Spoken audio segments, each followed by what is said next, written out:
Nah, di sini ada day of menstrual cycle. Pertama kali itu ada ovarium histology. Ini merupakan recruited follicle atau follicle ovarium yang terpilih untuk berkembang dan matang menuju ovulasi dan siklus menstruasi. Lalu itu akan berubah menjadi maturing follicle atau ovum yang berkembang menuju tahap matang sebelum ovulasi. Nah, ini adalah tahap ovulasi. Ovulasi merupakan tahap pelepasan sel telur di dalam ovarium.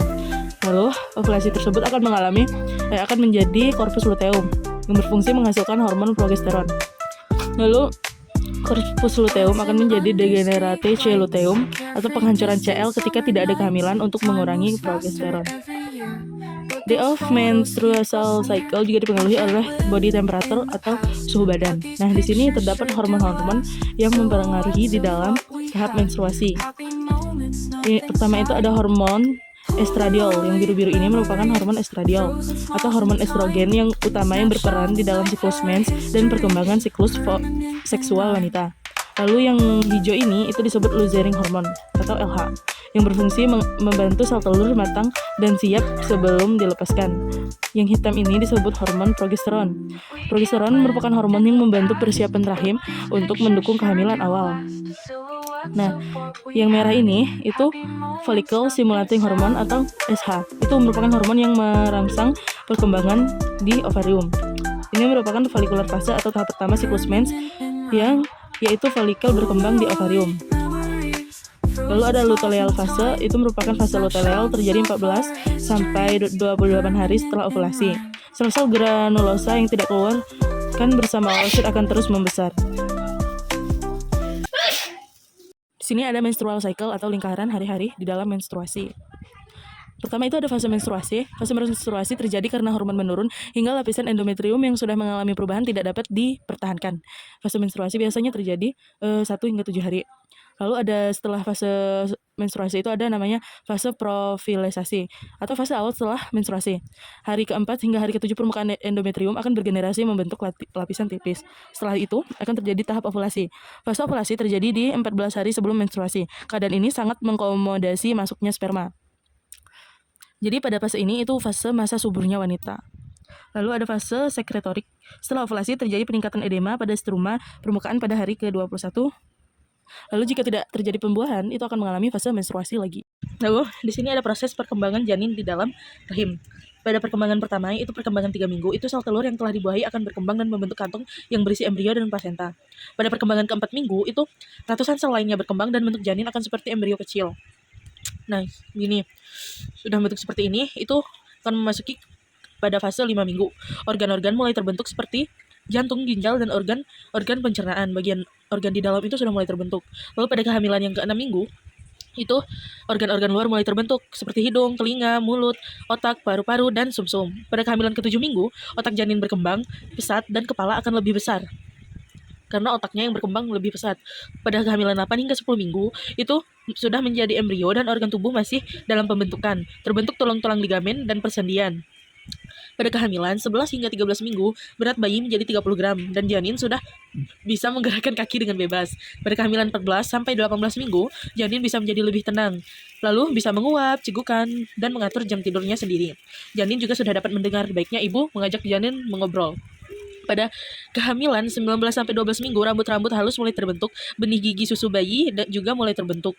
Lalu pada kehamilan 23 hingga 29 minggu, itu wajah bayi sudah sempurna, kulit mulai halus dan pendengaran semakin membaik. Mata janin juga sudah bisa membuka dan menutup. Pada kehamilan 30 hingga 35 minggu, perkembangan fisik janin selesai dan pertumbuhannya hanya berat badan. Semuanya sudah mulai terbentuk, jadi yang ditambah ketika ibu mengonsumsi itu hanya ke berat badan si bayi.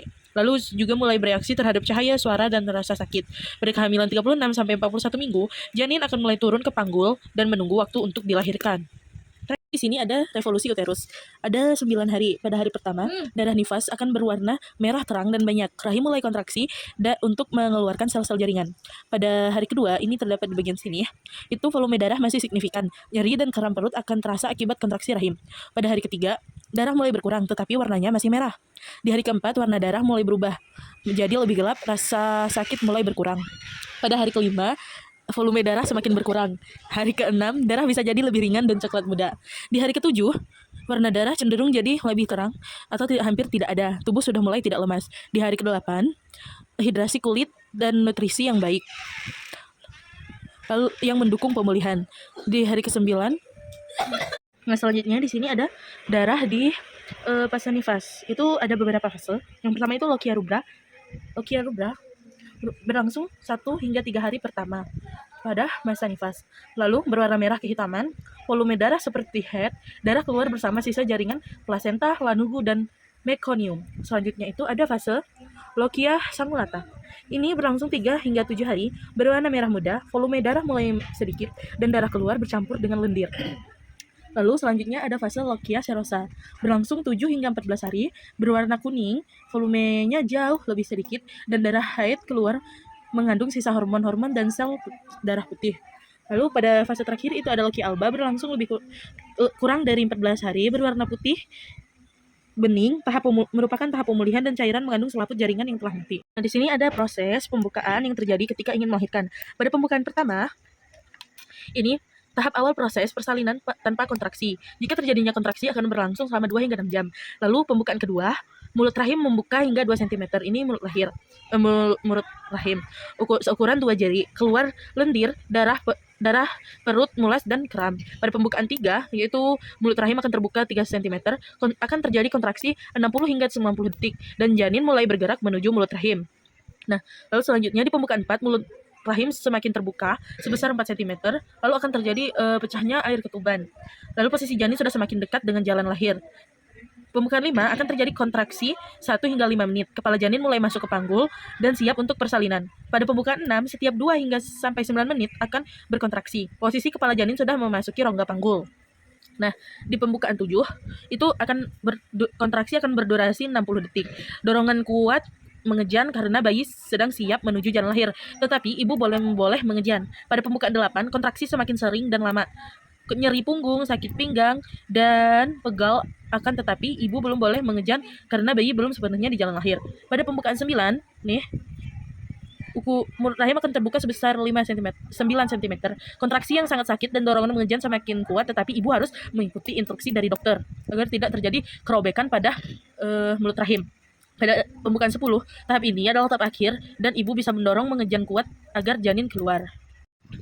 Nah, ini merupakan fase laktasi atau menyusui. Ketika bayi menghisap payudara, itu akan memberikan rangsang. Rangsangan itu akan mengirimkan sinyal ke hipotamulus. Hipotamulus selalu memberikan sinyal lagi ke pituitari posterior dan pituitari anterior. Pituitari anterior itu akan mengeluarkan proktalin dan oksitosin. Proktalin itu fungsinya menjaga produksi ASI dan dikeluarkan waktu malam sampai subuh. Itulah mengapa bayi juga perlu menyusui di malam hari. Lalu, oksitosin yang dikeluarkan oleh pituitari anterior itu akan memeras ASI dalam kelenjar susu hingga mudah dikeluarkan. Nah, di sini terdapat kelenjar susu. Ini kelenjar susu yang menghasilkan susu. Lalu di pinggirannya ini terdapat sel otot atau miopitel yang berisi sel-sel penghasil air susu. Ketika dirangsang oleh oksitosin akan berkontraksi sehingga air susu mengalir ke saluran. Lalu di sini terdapat sel alveoli yang menghasilkan dan menyimpan ASI sebelum dialirkan ke puting. Nah, ini ada namanya duktus atau puting susu. Itu akan menyalurkan ASI ke dalam lobulus atau payudara. Lalu payudara itu akan dihisap oleh bayi. Di sini ada bagian-bagian dari payudara. Di payudara kan letaknya di dada. Lalu di dada ini terdapat dinding toraks yang melindungi organ-organ dalam seperti jantung, paru-paru, dan organ lainnya. Lalu ada otot dada yang terletak di sekitar payudara. Nah, ini payudara itu terdiri dari ini, yang ungu-ungu ini namanya lobus. Itu terdiri dari kumpulan lobulus atau kelenjar penghasil ASI. Jadi di sini tuh ada kelenjar-kelenjar yang menghasilkan ASI, guys. Nah, di sini ada puting susu, itu terletak di ujung payudara dan fungsinya itu untuk mengeluarkan air susu. Nah, terus di sini ada areotea atau kan di sekitar puting susu itu terdapat daerah gelap. Nah, daerah gelap itu disebut areota dan fungsinya itu untuk melindungi puting susu saat menyusui. Soalnya kan hisapan bayi itu kan masih keras dan itu bisa saja bikin puting susu jadi lecet. Nah, ini terdapat saluran susu yang mengeluarkan air susunya. Lalu di bawah lobus itu ini namanya jaringan adiposa atau jaringan lemak. Nah, jaringan lemak inilah yang menentukan ukuran payudara dan memberikan konsistensi lembut pada payudara. Nah, juga fungsinya itu yaitu mengatur pertumbuhan sel epitel dan fungsinya selama menyusui.